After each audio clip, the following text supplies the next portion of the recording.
Less than 2 months to go now to a vitally important day which could change the nature of democracy in this country forever. Have you guessed what it is yet? Well, if you haven't already worked it out, it's the day when the referendum will be held asking us if we want to change the way we elect our MPs. Should we keep the current first-past-the-post system or replace it with the alternative vote? Well, as the countdown gets underway, Sarah Falkland's been listening to the debate. Rocky for welfare! On campus at Birmingham University, and they're chasing votes for student union elections. But there's also a push for the alternative vote system in the forthcoming referendum on how we choose who runs the country. I think AV will be a really positive change for us. Charlotte Galpin, who's studying for a PhD in European politics, is in favour of AV.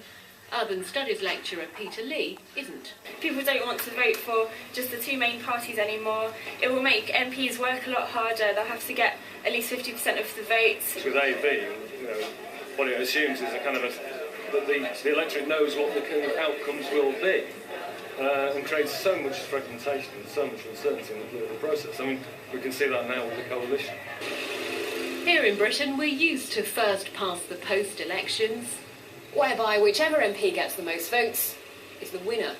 The question is, will people want a new system whereby they have to rank candidates in terms of preference? In Coseley, in the Black Country, the message about AV hadn't quite got through yet. Aston Villa. Aston Villa. You can pick and choose and you can select your next one. I've got a clue, love. I don't vote. Will you be taking part in the referendum then? Oh, yeah. Yeah. Will you be taking part or not, or what do you think?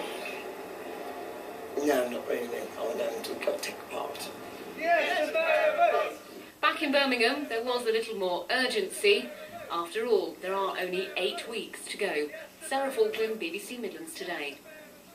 Let's pick up on some of those points now with Mick Temple, who's a politics professor from Staffordshire University and joining us now from BBC Radio Stoke. To quickly recap, just remind us how AV works. Well, unlike the present system whereby you just put one mark on the paper, under AV, if there are 4 candidates, you can select in order of preference 1, 2, 3, 4. Now, if after the first preference votes of each candidate are counted, no one's got 50% plus 1, then the bottom candidate is ejected and their second preference votes are distributed amongst the remaining candidates. And that process goes on until someone's got just over 50% of the vote.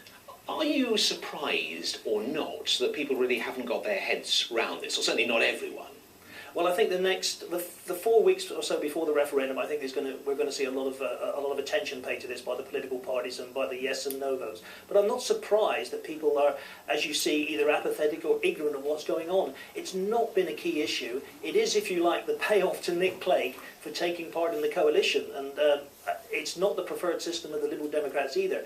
There's not a great deal of enthusiasm in the country. But it is, many would say this is quite an important change. Do you think there will be interest amongst all of us before the vote actually happens? Well, I would hope so, because the potential for changing the way in which our constitution and our government works is quite considerable. Elected candidates are going to have to take consideration of more than just their normal voters. It's also going to lead to more seats for the Liberal Democrats, almost certainly, and fewer seats for the Conservatives. And although the last 6 elections, it wouldn't have made any difference to the overall result, it will probably in future, when people are voting that way, lead to more coalition governments. All right, well, Professor Mick Temple, thank you for that. It's interesting, isn't it? That lady there listening to that report, she was saying Aston Villa. Aston Villa, AV.